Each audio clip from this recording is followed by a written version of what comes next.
कोई भी देवता किसी के संचित कर्मों को भस्म कर दे, ऐसी सामर्थ्य नहीं है। कोई भी देवता किसी के सत्कर्म को निष्फल कर दे, ऐसी सामर्थ्य नहीं है। कोई भी देवता किसी के प्रारब्ध का नाश कर दे, ऐसी सामर्थ्य नहीं। कोई भी देवता किसी को मोक्ष या परम पद प्रदान कर दे, ऐसी सामर्थ्य नहीं। ये सामर्थ्य एकमात्र भगवान श्री हरि में है। वो अपने शरणागतों के समस्त संचित कर्मों को भस्म कर देते हैं और क्रियमाण शुभ अशुभ को निष्प्रभावित कर देते हैं और प्रारब्ध को भोगने की सामर्थ्य दे देते हैं और बहुत बड़े प्रारब्ध को सूक्ष्म में भुगता करके उसे अपना परम पद प्रदान करते हैं। पर ये रहस्य ना जानने के कारण जिनका ज्ञान, जिनका विवेक कामनाओं के द्वारा अपहरण कर लिया गया है, तो वो अन्य देवी देवताओं की आराधना करके अपनी कामना पूर्ति चाहते हैं। पहली बात तो आप ये समझ लीजिए कि आप जिस मानव शरीर को प्राप्त किए हैं उसकी देवता भी चाह करते हैं। तुम्हें पहले ही प्रभु ने ऐसा शरीर दे दिया जो देवताओं को नहीं प्राप्त है। ये दुर्लभो मानुषो देहो, ये बड़े भाग मानुष तन पावा, सुर दुर्लभ सद ग्रंथन गावा। समस्त सत शास्त्रों में ऐसा कहा गया है कि मानव शरीर देवताओं को भी दुर्लभ है। फिर विचार करो, तुम देव दुर्लभ मनुष्य शरीर प्राप्त करके देवताओं से क्या प्राप्त करना चाहते हो?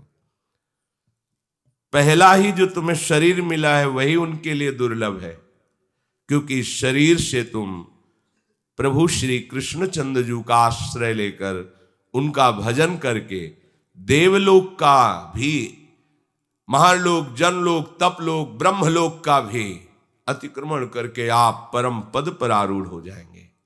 जो देव शरीर से नहीं हो सकता वो मानव शरीर से होता है। अब इस सुदुर्लभ मानव देह को प्राप्त करके कुछ वासनाओं से पीड़ित होकर अपनी कामना की पूर्ति के लिए हम किसी व्यक्ति का भजन करने लगते हैं। वो बड़े आदमी हैं, हम पर कृपा करेंगे, हमें कुछ धन दे देंगे, हमारी सुरक्षा कर देंगे, हमारा परिवार सुखी रहेगा, हम सुखी रहेंगे। ज्ञान अपहृत हो गया है। वो अमुक देवता हमारी कामना की पूर्ति कर देंगे, ऐसा ऐसा अनुष्ठान किया जाए, ऐसा ऐसा भजन किया जाए देवताओं का, तो हमें कामना की पूर्ति कर देंगे। अच्छे से समझ लीजिए, इनको जितना सामर्थ्य भगवान ने दिया है बस उसके अंतर्गत आपकी जो साधना होगी उसका वो फल दे देंगे। वो भी सांगो पांग हुई तो, नहीं तो नहीं। लेकिन प्रभु की उपासना में यदि त्रुटि भी हो गई तो फल में त्रुटि नहीं होती। भगवत आराधन करने वाले हरि शरणागत से यदि त्रुटियां भी हो गई, गलतियां भी हो गई, कमियां भी हैं, तो भी वो परम पद को प्राप्त हो जाएगा। और सांगो पांग किसी देवता की आराधना की तो उसमें सामर्थ्य है ही नहीं कि वो परम पद दे सके। वो स्वयं अधिकारी नहीं है तो आपको कैसे दे देगा? वो स्वयं कल्याण और मोक्ष को प्राप्त नहीं होगा तो आपको कैसे दे दे? पर प्रायः ये सतवाक्य सबकी श्रवण इंद्री का सौभाग्य नहीं कि प्राप्त कर सके। हरि से परिचय न होने के कारण वो अन्य भावों में विचरण करता रहता है, भगवत भाव का आश्रय नहीं लेता। यद्यपि प्रभु ही सब रूपों में है, सब देवताओं के रूप में भी प्रभु है, पर भगवत भाव न होने के कारण प्रभु से बिलग मानकर किसी अन्य नाम रूप देवता की आराधना यदि करता है तो उस नाम रूप देवता वाले को प्रभु ने ही सामर्थ्य दी है, पर एक सीमा में, एक अधिकार के अनुसार। उसमें किसी अन्य की सामर्थ्य नहीं है। जैसे देवताओं में महाबली पवन देव, अपार बल, लेकिन ये बल भगवान के द्वारा ही दिया गया है। देवताओं में महान तेजस्वी अग्निदेव, और इनको सामर्थ्य भगवान से ही मिली हुई है। सत्संग में कई बार सुनाया है कि एक बार समस्त देवता दैत्यों पर विजय प्राप्त करके विजयोत्सव मना रहे थे। अप्सराएं नृत्य कर रही थी, गंधर्वगण गान कर रहे थे, देवता उन्मत्त हो रहे थे। तो श्री भगवान ने देखा कि विजयश्री की उन्मत्तता से युक्त है, इनको ये पता नहीं कि विजयश्री कहां से प्राप्त होती है। अचानक सभा के जहां तक नजर पहुंच सके उस जगह भगवान भयानक यक्ष के रूप में प्रकट हो गए। सबकी दृष्टि गई, सभा में जो नृत्य गान वाद्य हो रहा था रुक गया। कौन है ये इतना भीषण रूपधारी, और त्रिभुवन में ऐसा कौन है कि देवराज इंद्र की सभा में ऐसे अवहेलनात्मक भाव से खड़ा है? पहले तो आकर प्रणाम करना चाहिए, क्योंकि देवराज इंद्र त्रिभुवन के सबसे बड़े देवता हैं, समस्त देवताओं के राजा हैं, इसीलिए देवताओं के इंद्र हैं। ये कौन है जो बिना नमस्कार किए ऐसे ही खड़ा है? देवराज इंद्र ने कहा कि परिचय प्राप्त करके लाओ। भगवान पवन देव जी गए, कहा तुम कौन हो? उनका पहले आप अपना परिचय बताइए। बोले मेरा नाम पवन देव है, मरुत। प्रभाव क्या है आपका? हम चाहें तो पूरे त्रिभुवन को एक क्षण में नष्ट कर सकते हैं। प्राणवायु के रूप में हमारा ही बल है, और पूरे त्रिभुवन को एक सूखे तिनके की तरह उड़ाकर नष्ट कर सकता हूं। तो एक तिनका प्रकट किया यक्ष भगवान ने, कहा केवल बातें ही बनाते हो कि सामर्थ्य भी? जरा इस तिनके को उड़ा के दिखाओ। पवन देव जी के सामने ऐसी बात कह देना है तो बहुत उपहासास्पद हुई। पवन देव ने सामर्थ्य, पूरी सामर्थ्य लगा के देखो, पूरी सामर्थ्य लगाई, तिनका हिला भी नहीं। तुम तो कहते थे हम त्रिभुवन को तिनके की तरह उड़ाकर नष्ट कर सकते हैं, मेरा नाम पवन देव, मेरा ऐसा प्रभाव। कहां गया तुम्हारा प्रभाव?